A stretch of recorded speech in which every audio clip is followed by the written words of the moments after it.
So if you guys are all set, I think let's get started. We may have some folks joining us, and I know that we have folks who are waiting on this recording as well. So I want to thank you again, Lee, for doing this. I think performances is, in my understanding, kind of a really beloved category, but also a really challenging category for a lot of students and teachers to wrap their heads around. So we're really excited to have you talking on this.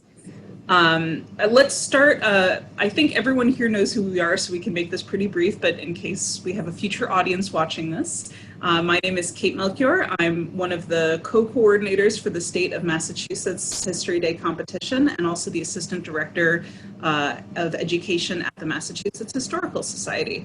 And I'll toss this off to Elyssa to introduce herself. I'm Elyssa Tardif. I am the co-coordinator of the Mass program and also the Director of Education at the Massachusetts Historical Society. I'll let Rebecca and John introduce, and then Lee, I can offer you, since you're our guest, I'll offer you just a brief introduction to everyone, and then feel free to fill in, obviously, anything else you wanted to say about your experience. So Rebecca, why don't I pass it to you? Hi, I'm Rebecca Taber-Conover. I work at the Old State House in Connecticut, and I'm the head of Connecticut History Day. And I'm John Taylor, and I work for the Margaret Chase Smith Library, the Congressional Library in Maine, and I'm the museum assistant there and the coordinator for National History Day in Maine. And I would like to point out that we will be joined later by Samantha Hunter as well from Rhode Island, who is the Rhode Island coordinator. Yes. And before we turn this over to Lee, I'm pretty sure you guys know the drill at this point, but just in case, if you have any questions during the program, feel free to pop them into the Q&A box down at the bottom of your screen or into the chat, and we will bring them up for Lee during the program and as well as after the program. So we are just so lucky, very excited this morning to have Lee Nishri-Howitt, who is a Boston-based voice, accent, and Shakespeare coach. Lee is a graduate of the master's program in voice and speech at the American Repertory Theater's Institute for Advanced Theater Training at Harvard University, and has taught and coached voice, accents, and Shakespeare in institutes such as the ART, the Moscow Art Theater School's American Studio, the Ludwig Solsky Academy of Dramatic Arts, and Harvard University. So just we cannot believe that we are so lucky to have you. As Kate said, this is a beloved category, but very challenging, especially in this digital era. So we're so pleased that you can offer us some tips and strategies this morning, Lee. So I'll turn it over now to you. Sure. Thank you very much. I'm happy to be a part of it. Yeah, like you said, my fields are performance, voice, speech. I teach accents. I teach public speaking at Harvard College. I coach productions in the Boston area, and I'm a big history nerd as a hobby. I read a lot of history. I listen to podcasts, mostly English history and Roman history. And what we'll be focusing on today is basically when a student approaches this project of creating a performance for this event, they have different roles that they have to play. And I'm going to try and give as much framework for each of those roles so they can more comfortably navigate them, so they don't have to think about so many things, or there's a little more structure in terms of the performance. That just makes it easier for them, which is what we want it to be. How free and how comfortable can they be in this project for the best results for their purposes, for their presentation? Feel free to ask any question, or if you want a clarification about something that I'll address, feel free to bring it up. But I think we'll start. So what are the three roles that the student has to play in creating this presentation? They have to play playwright, they have to be the director, and they have to be the actor. Whether it's in a group or as an individual, they have these three hats: playwright, director, actor. And we'll address each and every one of those. And we'll start with the writer, the playwright. As the playwright, their responsibility is the structure of the piece. the content. And we have to think about it as, what kind of story am I telling? What is the structure of the story? And the more structure we can give, again, the less they have to come up with, the less they have to invent. So as a playwright, as a piece, and I'm going to draw on the sort of the Russian model of theater in this, because this is what I'm most familiar with. A story needs to have a beginning, a middle, and an end. This is no surprise to anyone, and it's also nothing new. But the structure is that the beginning leads to some climactic event. That climax is that's the middle part. The beginning is the events leading up to that climax. Post-climax, we get the ending, the conclusion, the resolve of whatever it is that happened. Whatever historical event or period or topic that they're addressing, what is the biggest event there? That will be the middle part. That'll be the peak of the presentation. That's where it builds up to and resolves from. So I really think it's going to be helpful for them to think, what is the main event of this thing I'm presenting? What is the big occurrence? And then what are the events leading up to it and the resolve? This is what the Russian called the etude structure. An etude is sort of a structured improvisation exercise that they do a lot in the Moscow Art Theater, where all the characters in the piece are in whatever environment it's set in. There is some major event, and everybody has to be changed by that. Every single character. It has to have this structure. Many things can happen within that structure, but it all has to follow that. Another thing that, as a writer, I think is useful to consider is what absolutely needs to be there in the content, what is absolutely essential to the story that you're telling, and what isn't. What can the story do without? If it can do without a certain piece, a certain element, even though if maybe it's a historical fact that is nice to know, that does it help tell the story? Does it help lead into that major event that changes everything, that leads to the resolve? It's very tempting to throw a lot in, to touch on as many points as you can. But I think they really want to consider, is this absolutely essential to the story? Does the story still exist without it?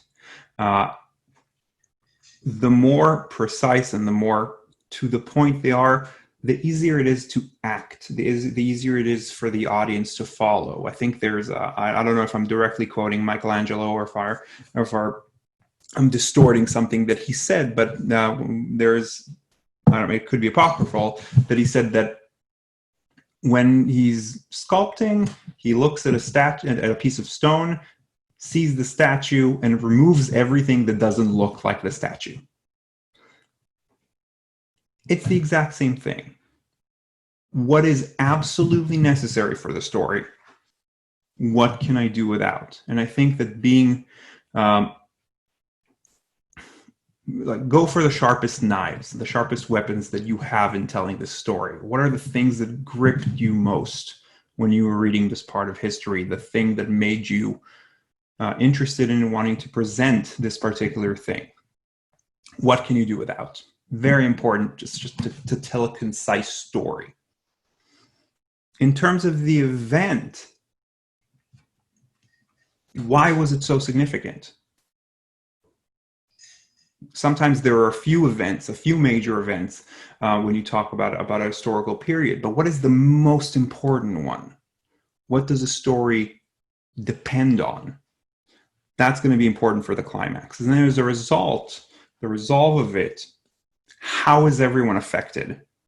The people involved, society, humankind, the world, whatever it is. Why was it important? That's where you can tie it all together in that end part. The end isn't the climax. Sometimes it's very important, people seem to think that you want to save like the big part for last. I think that there you can still make a strong ending. You can still tie it all together and have like a button, a clear ending, but keep the climax a bit farther behind. So this structure is going to be very useful. They don't have to be equal lengths. It's not that the beginning, middle, and end all have to take the same amount of time, but the transition from one to the other is going to be very useful. So that's their role as the playwright, writing the script. The next role that they have is as director. And their responsibility as director, especially if this is all on camera, and I'll address the fact that we're all on Zoom and we have this frame that we have to work with. Their role as the director is, what can the audience see and hear? What is the picture that they're creating? How are they trying to affect the audience with this picture? By using, if they're using music at all or anything recorded, how are they hoping to affect the audience? What do they want the audience to focus on? And that has everything to do with how they design the space, what is behind them, and you can be very inventive with that. The more, especially in this sort of, in this framework of being on Zoom, you're not going to have different angles, probably, of a camera. You're not going to be able to zoom in and zoom out. You're not going to have the ability to move it much. But how inventive can you be within this frame? I think use of props can be very interesting in this. I produced and directed a reading of a play that I translated, which had about 10 actors in it, playing kind of crazy roles. We had cherubs, we had drunks, we had old people, young people, playing various things, and a lot of play with articles of clothing, also removing and putting on articles of clothing. That it may sound shticky, but if something is useful or can be interesting, can draw attention to something that you want the audience to focus on, that's worth exploring. Especially since Zoom fatigue is real, how interesting can you make it? You can play with distance. It doesn't all have to stay in the same plane of me being in the same distance from the camera. You can absolutely play with close and farther away, off screen, on screen. Especially if you think, I saw a few of recordings of performances, and sometimes people change characters. What is an interesting way of doing that? Sometimes it's enough to just put like glasses on and off. Work for Clark Kent can work for us too.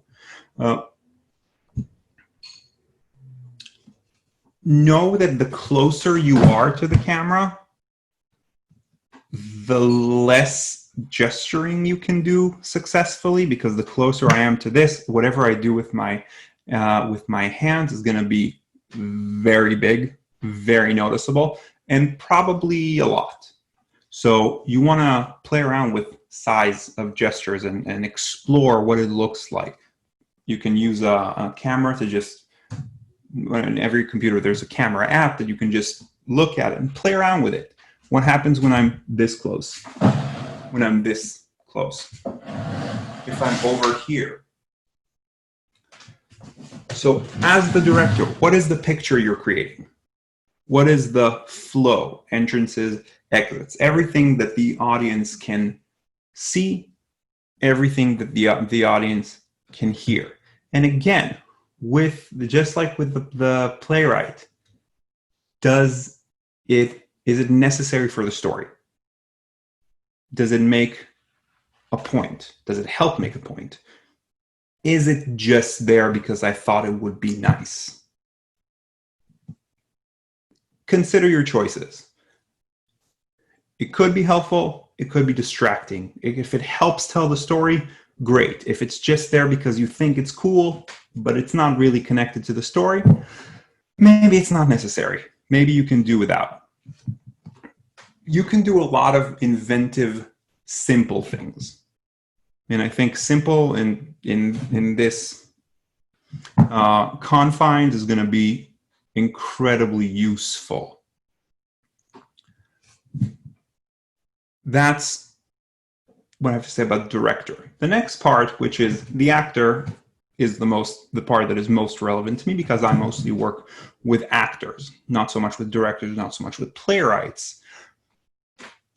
As an actor, your responsibility is action.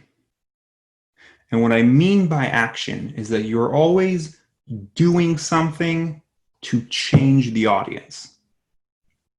Always. That's sort of the underlying principle of acting. There's always action. That's why it's in the title, acting. And what I mean by that is that there is, even though this is a historical presentation, nothing I say is simply information. I never say something just as exposition, just to state a fact. I'm always using that fact. I'm always using that to change the audience. I need to think of, what am I hoping to get the audience to do and to feel? How am I doing that? Am I trying to call them to action? Am I trying to get them to heed a warning? Am I trying to get them to whatever it is? We can define it in a billion different ways, but how is it that you're trying to change your audience?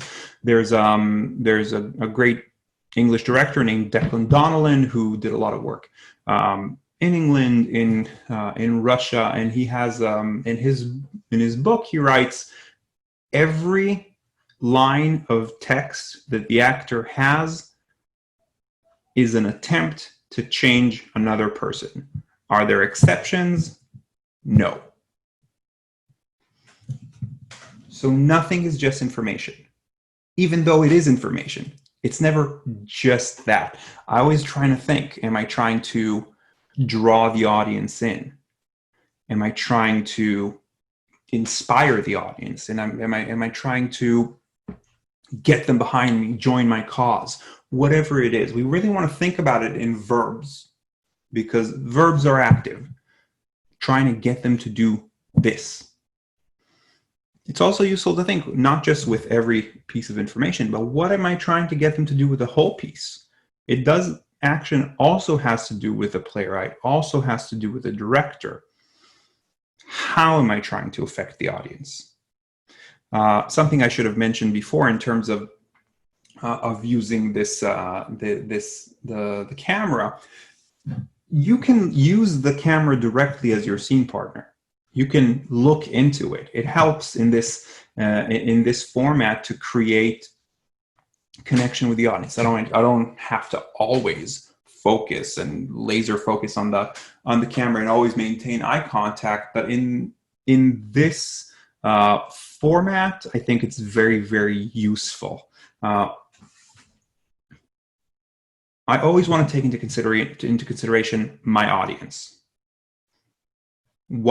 How did this thing affect me? Was it positive? Do I want to do that same thing to my audience? How am I trying to change them? That is going to be important, I think. Change. How am I hoping to change them from one thing, from one state of being to another?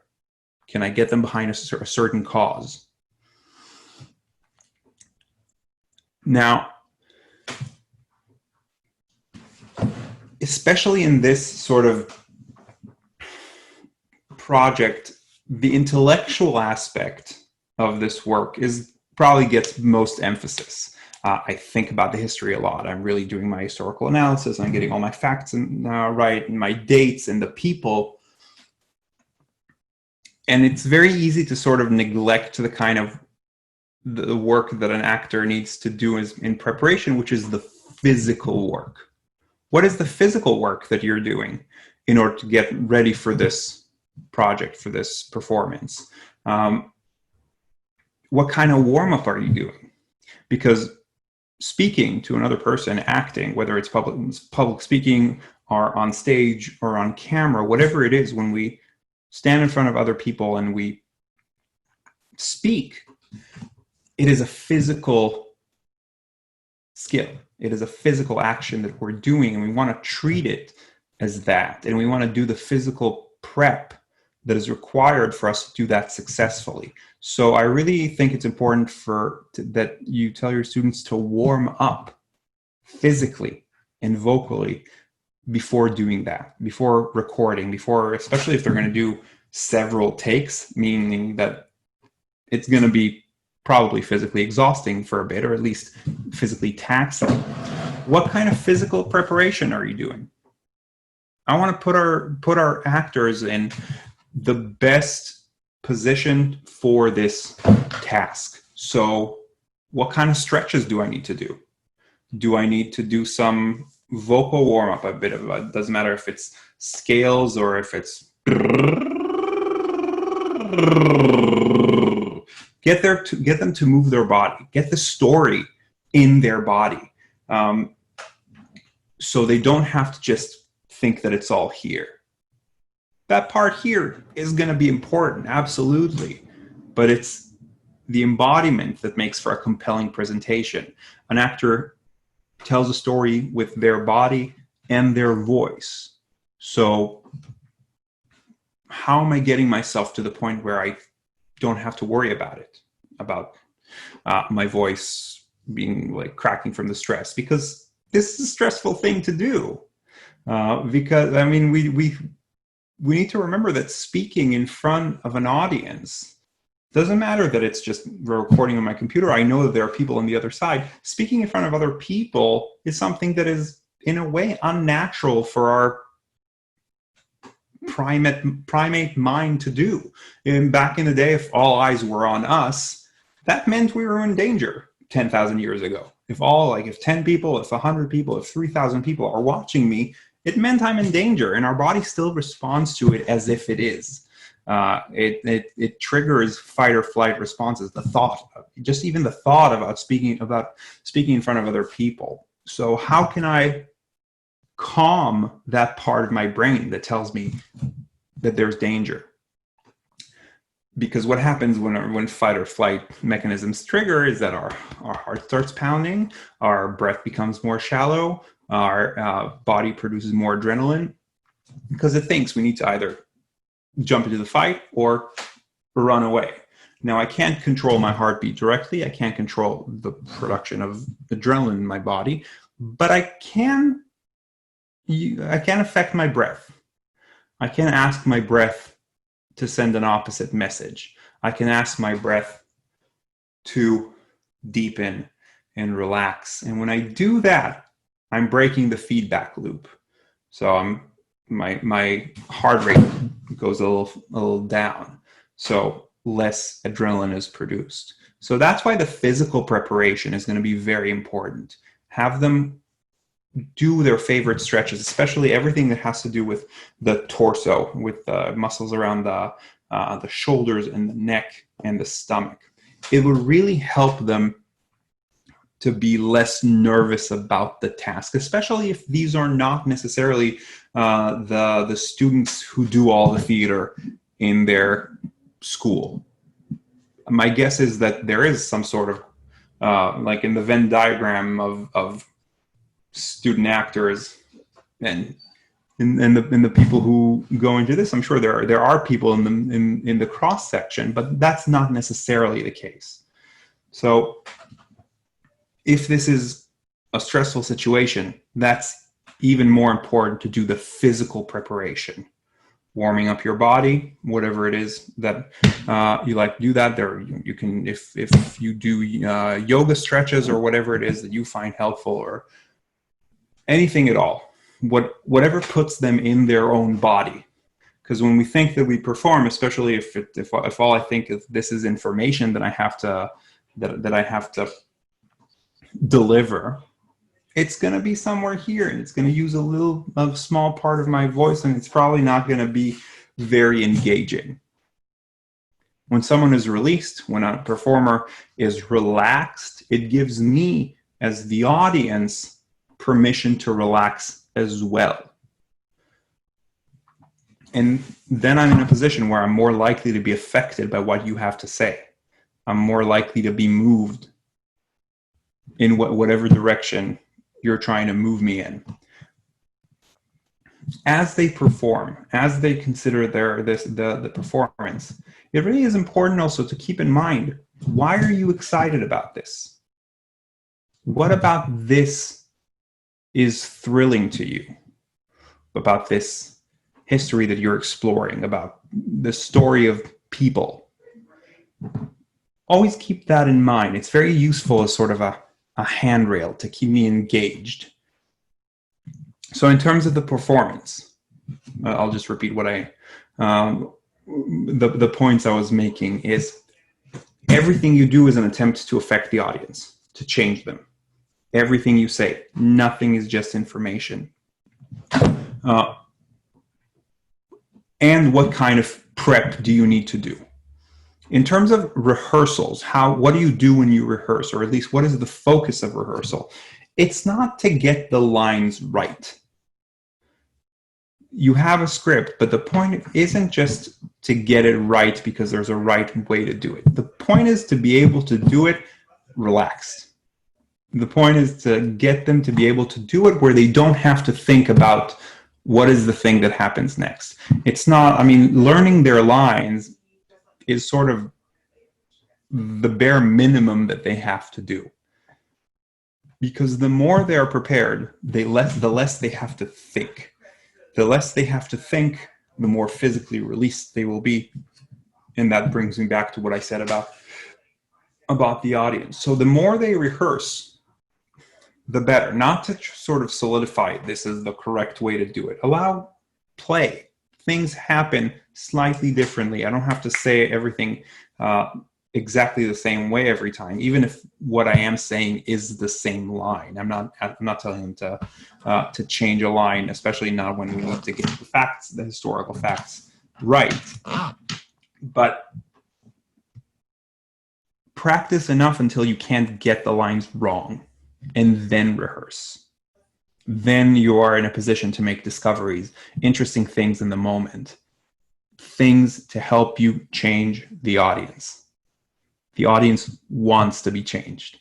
Help them do that. They are on your side, in a way, is a useful way to think about it. We're not working against something.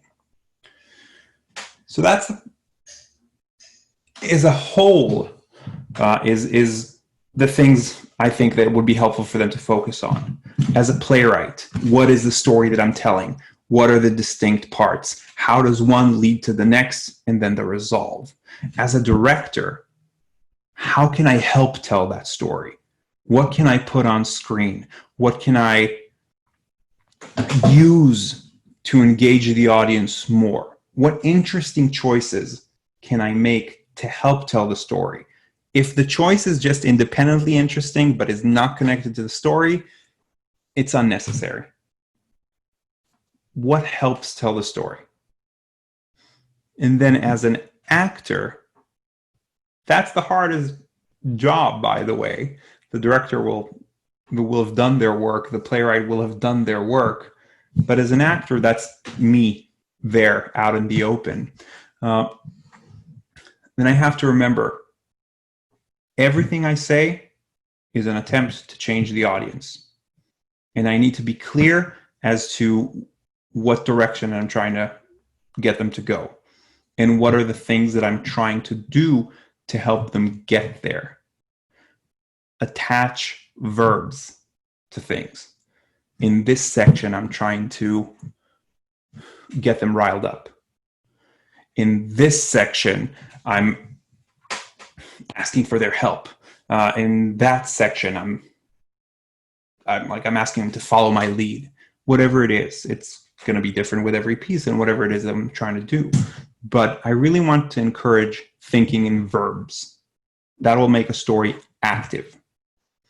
If it's just information, that could be interesting, could be less interesting.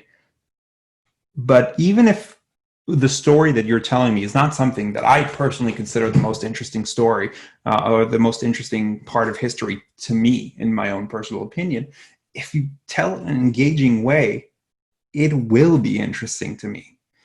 I had a biology teacher that taught in the most exciting way, and for the longest time wanted me to I wanted to be a doctor just because of that teacher that told these stories, biology stories, in the most exciting way. Even when we had to consider different parts of plants, which was the most dreary part of that I remember from my biology classes, he made it interesting. Whatever it is, you can sort of tell the story of the phone book, but if you do it in an engaging way, I'll be with you there as an audience member. So as a whole, these are the points I want you to consider. There are 3 roles: playwright, director, actor. The things that are going to be useful, for at least the responsibilities in each of these parts. Actor being the hardest one. It's okay to say that. It's a challenge. It's a great challenge. One second, Mike. So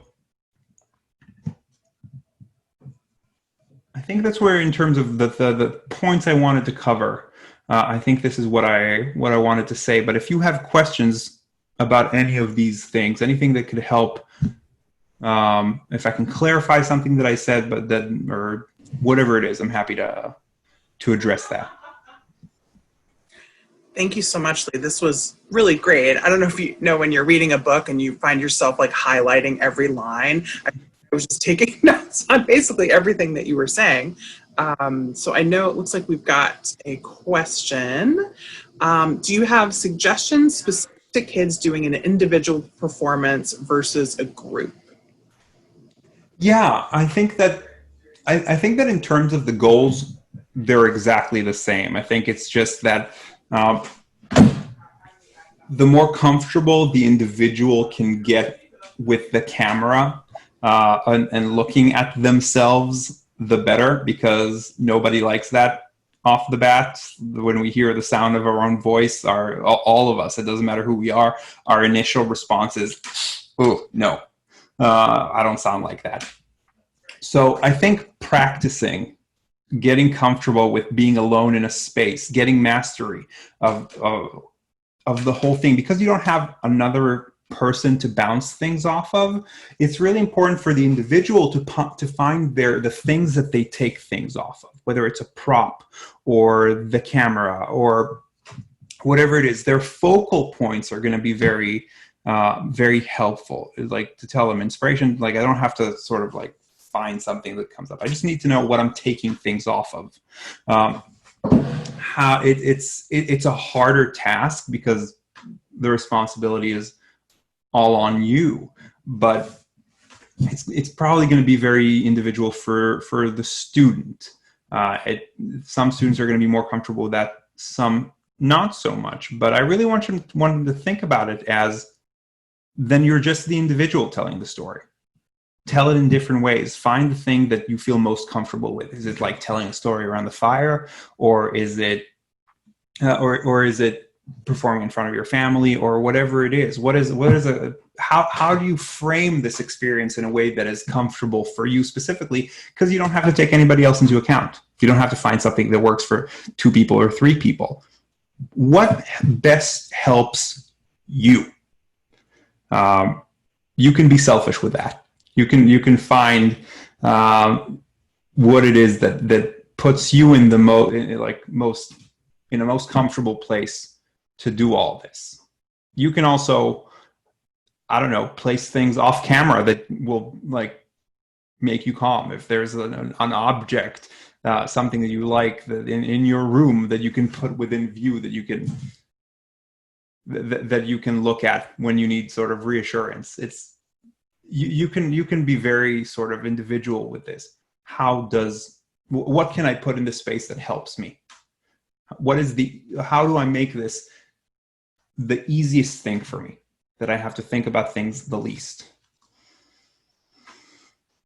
Suggesting how portray more characters than there are actors in a performance. Yes, and I think you can be really, really, really creative with that.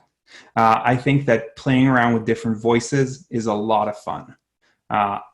Get them to try different things. Get them to try to think of, and especially when something like this, going with an extreme choice is probably useful.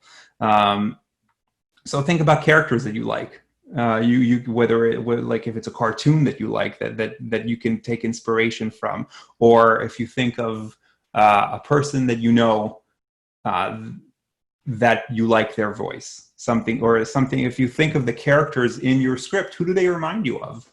You don't have to then do an exact imitation, but let that inform your choices. And I think voices are a great thing. Some physical change is also going to be very useful. Change your posture. Change something about how you stand. Change something about how the character holds itself, whether it's like something in the shoulders or in the back, or a postural change is going to be very useful. And I think that using props is also going to be extremely useful. Like I said, you could like glasses on, off, a hat. Especially if you have to move between, like back and forth between characters, something that you can put on and put off, or just like take a jacket off and then put it back on, and use those transitions. Especially if you're also doing a vocal shift, use the transition to do it all. If the transition is clear and not sort of like, am I here, am I there? That's going to be very effective and also entertaining. So that the transition from one thing to another, let them be sharp. I'm Thomas Jefferson, and then the next part I'm John Adams, whatever it is that I'm trying to do. So that's what I think is going to be useful for most characters. Clear, sharp transitions. I have a kind of follow-up question to that. You know, as a coordinator, oftentimes when students are going to nationals, they have you look at their projects to give advice. And so, you know, for a 10-minute performance, you know, I know you can't give a hard and fast number because everything's different and it depends on the material. But, you know, I've seen those performances where you feel like you're, you know, watching them change character every 2 seconds. And then I've had literally students who did one character the whole time. And I've said, you know, you've got to break it up because it feels like monotony. And, you know, I said it nice, you know, you just can't, you're not holding your audience's interest. Would you have a kind of rule of thumb if like someone's an individual performer about, you know, for 10 minutes, what would be kind of a mid-range number of characters they should portray, or just any kind of guidance in that?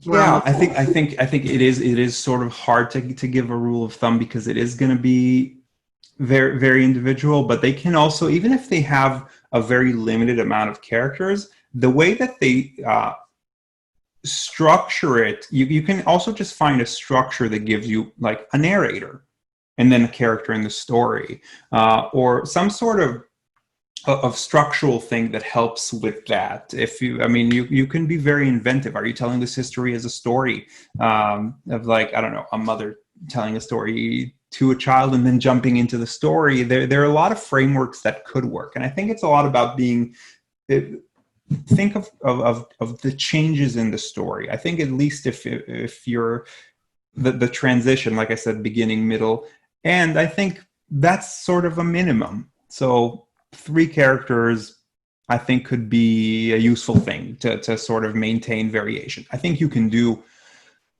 more and you can do less, and they can either work or not depending on the piece you do. But I think that at least let them play with, like, I don't know, probably not more than 5 characters, because then I think it's both you're asking them to invent a lot, and then it's going to be harder for them to keep track of, and then they're going to get like caught up in the sort of the technical aspect of changing. So that's probably, I even think that 5 is probably a lot. In theater, there's sort of, or in many sort of things, there's the rule of 3. Like, if you repeat something 3 times, I think it's useful. Not a rule of any sort, but I think when they're creating this thing, explore characters, keep the ones that you like. It doesn't have to be everything. Not everything that I come up with necessarily needs to end up in the presentation, but the exploration is going to be useful. So I do think that playing with these things is useful, but there's no like minimum or maximum. 1 second, I'm just going to read the question. Actually, Lee, I'm just going to read it out loud. Oh, sure, yeah. When people watch this later on, if that's okay. Sure. So in the probability that students will be submitting recording rather than performing live at an in-person event, your audio has been quite good. Are you using computer/device's internal mic or an external mic? Should we be budgeting for purchasing, in school this has to be done way in advance, clip-on mics for students so that they can move around while performing? How do we need to coach them about using their voices differently for a computer mic versus being live in a room and having to project across the room? Yeah, so I'm using I'm using this this microphone, which is kind of basic. It's this is not a professional mic by any stretch. I think that it really varies across devices. I know that my computer has an okay mic, but probably not great for the whole. If I were to use this not very big space for performance, I probably wouldn't be able to use my computer mic effectively. I think it varies a lot because of the acoustics of where they're performing is going to be very different. You can create a better acoustic environment regardless of where you are if you add some soft absorbing material in the room. Like if you're doing in a room with a lot of couches, that's useful, or a lot of any soft material that can absorb sound and be used as sort of an acoustic panel is useful. But it also depends on kind of like the material of the wall and how high the ceilings are. So I would say test things out in advance, like do an acoustic check of the space in which you intend on recording, and see what it feels like, and if your equipment is good enough. I think it's going to vary a lot. I think that if the school has a budget, then that they can add that. I think something like this is enough. I don't think they need to wear a microphone. I think that's unnecessary, and probably also not particularly cost effective. Like if I were to, I think that something like the microphone that I have, which was about $100, something like that, I could probably do enough with it for something like that. But I think testing out the equipment is going to be really important. There won't be, like, it's going to vary a lot. So test, because also the cameras you're going to using or you'll be using are going to be of varying qualities. Some people will have a decent video camera, but honestly, there's so much you can all now do with the phone in terms of quality video taking. So yeah, I don't have a sort of an answer that covers all the possibilities. I have a question, Lee, and actually this might be a little bit of a question for John as well, since I know that he and Sam as well, who are working on what's going to be allowed for Zoom performances.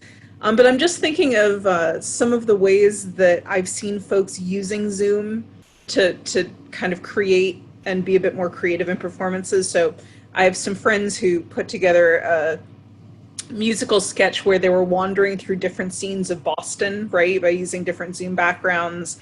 We've talked about like doing handoffs between different Zoom screens. Have you seen other kind of creative uses of Zoom as a performance space that have struck you as fun or interesting? I saw many things sort of fail. I think backgrounds, I have yet to see backgrounds work successfully enough that in a way that wasn't distracting, or not sort of unreliable. In terms of inventive things, I think it's a lot about, I think playing with distance is going to be very useful. I think I saw some very interesting things happening right here. But not everybody's going to be comfortable with that. You can play. I saw or like something if I do kind of like covering my screen with something else and having a reveal, something that you can, or like placing a picture of someplace else and then like moving, and you see that it's connected to a string in a person's face or something like that. Of sort of shifting where we are quickly, I think is very useful. You can play around with shutting off the camera and putting it back on. You can, and stuff like that. There's not a lot of tools, but play around with what you have. I actually think that in this sort of way, there's a chance that the students are going to be more inventive than I could ever be in how they use this particular technology. I've seen excellent puppet work. I mean, I've seen people with like them being off screen, holding two puppets, creating entire scenes. Actually, I saw somebody recorded, I think, all of Romeo and Juliet with like it was like 100 different people submitting like very short videos, and some of them did kind of puppet work that I thought was very good, probably better than than most of the human scenes that I saw there. I think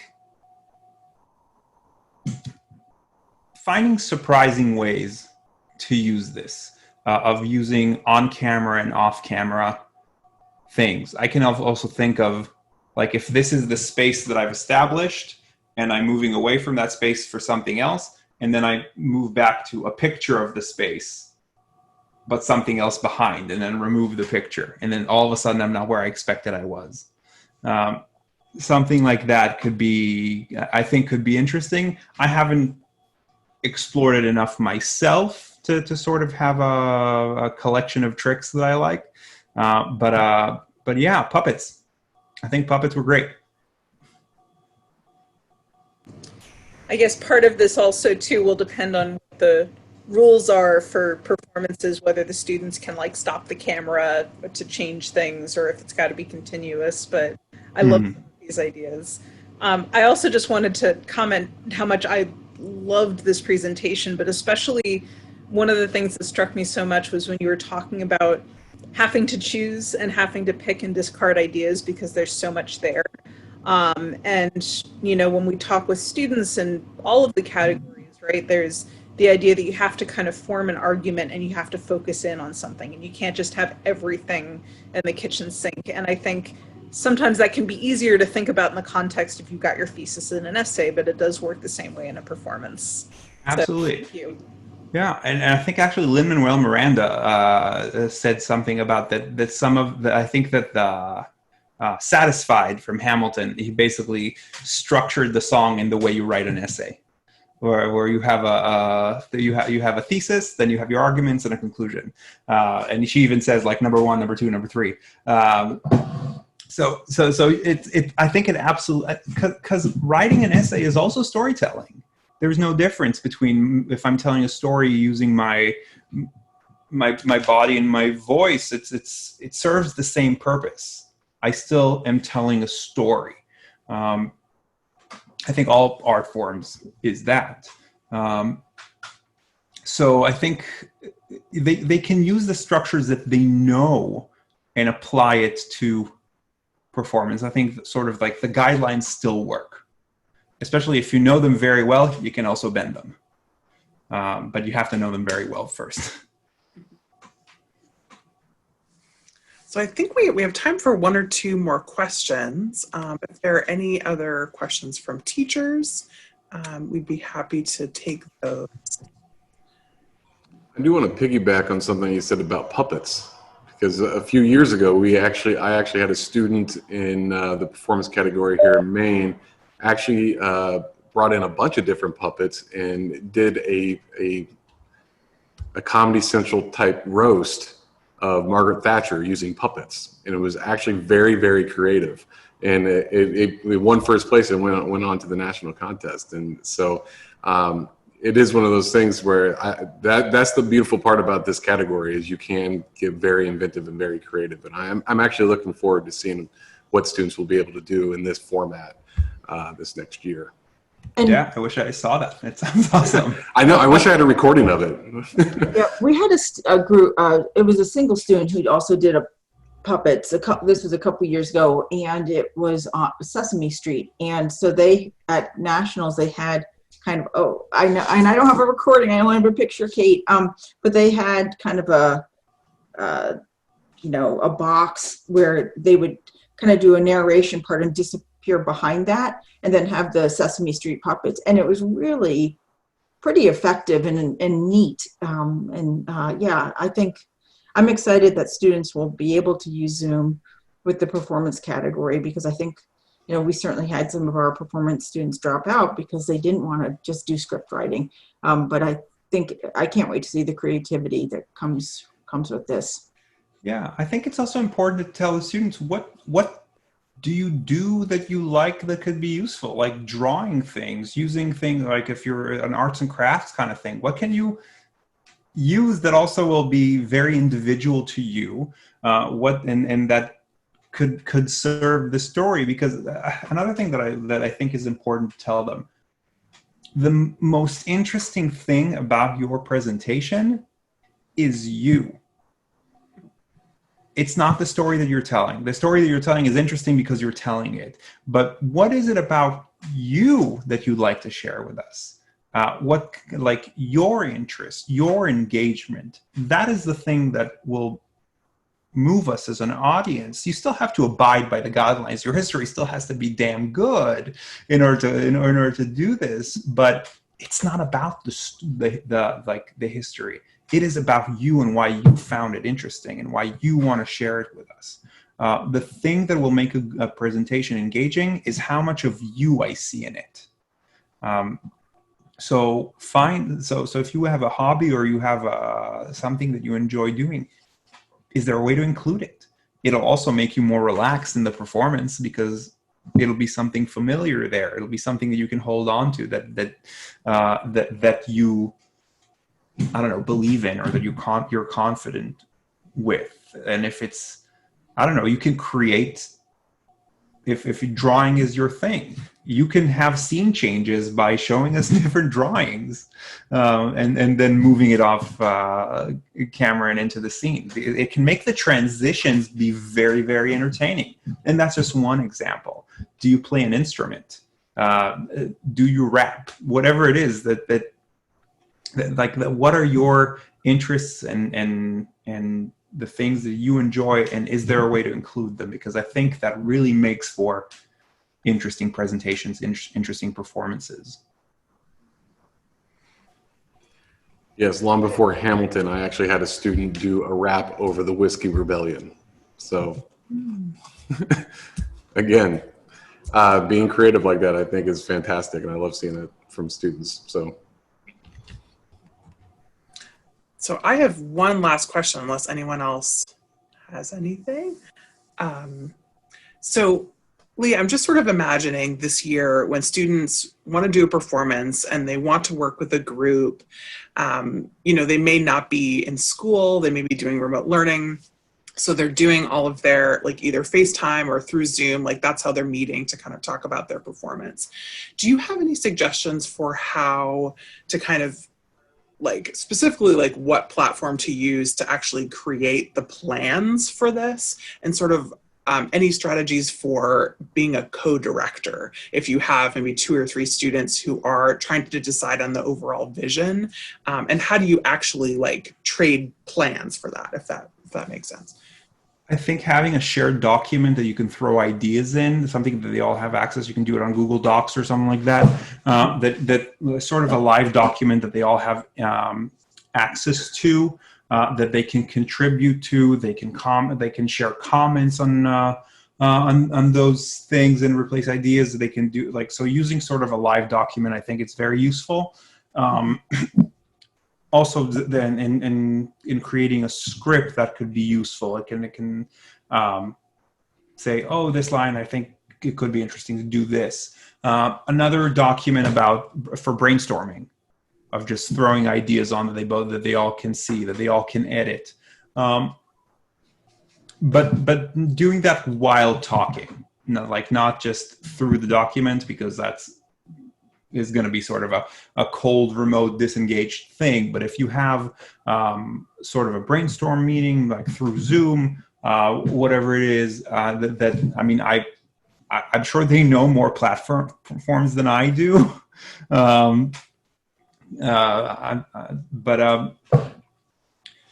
Something that they can write in together and consider things together, and then write a script that they can all contribute to. I think if it also changes with group dynamics, like, is there one person who's more of the writer and wants to write the script?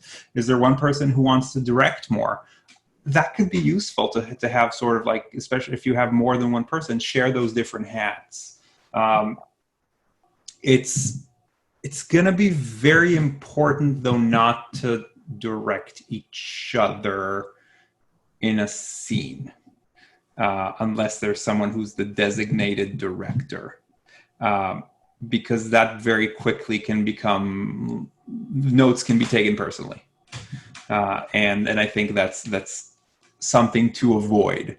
It's something actually that in acting school is the same thing. Like, when you work on a scene together, you do not direct each other. There is no director. Director is a teacher. I think that's just sort of a good disclaimer to do. Don't comment on the quality of each other's work if you're working within a group.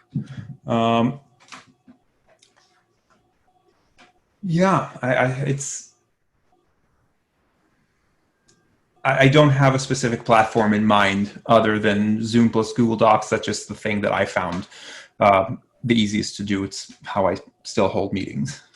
Yeah, it's a tricky situation, but I mean, I have faith in our students, right? So innovative. Yeah, they'll be able to figure it out. And I can't wait. I would love to see more roasts of political figures this year. That would be really, really satisfying. Well, great. Actually, it looks like there's another question.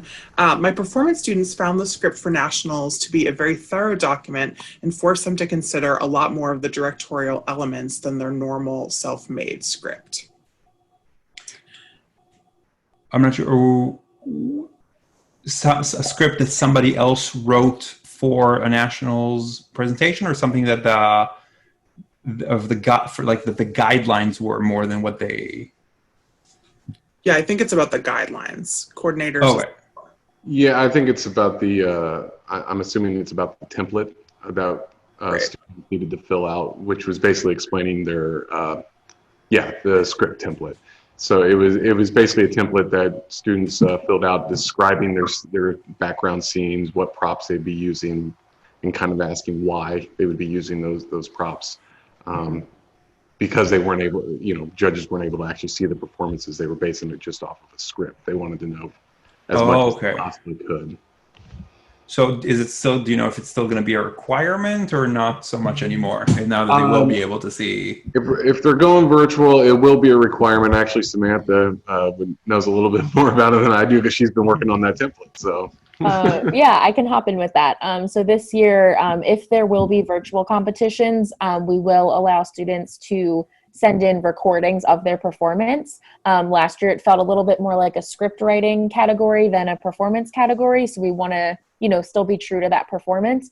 The template for this year will be, we're calling it a companion worksheet, because especially if it's a group performance and the students are doing it on Zoom, you know, they'll be able to wear their costumes and have their backgrounds, but we won't be able to see them as clearly as we would have during an in-person performance. And we want to also acknowledge the really hard work that the students also put into their sets and their props and their costumes. So the companion worksheet is a space for them to insert photos of them and then also describe them and the purpose that each serves and what role it plays in their performance. So the recording and that template or the companion worksheet will go hand in hand is the goal for this year. So Now, I guess don't know if you can answer this yet, but will the video be optional or required? Right now, we're planning for it to be required. We still, that's the goal. But yeah. I'm just curious, Lee, just the way that Samantha just described the companion piece there. Do you think that's a good, useful tool of how she described it? Do you think it'd be a useful tool just to be able to plan out scripting or storyboarding or anything like that? Am I using it could be? No, yeah, absolutely. I think it could be useful as long as it's not as it's not thought of like you must be able to justify all of these things. Right. I think that could curtail creativity a bit if you think about it as like I have to do this, and I also have to justify every choice that I've made. I think that could be a little daunting. But if it's served as an opportunity to sort of share the creativity of the choices where there's no, you don't have to sort of like give me a note by note explanation of what it is that you did, but rather here is something that may not have been clear through the video, but I really wanted to share my choice. I think that could be an enriching thing, and I think that could develop creativity or at least support it.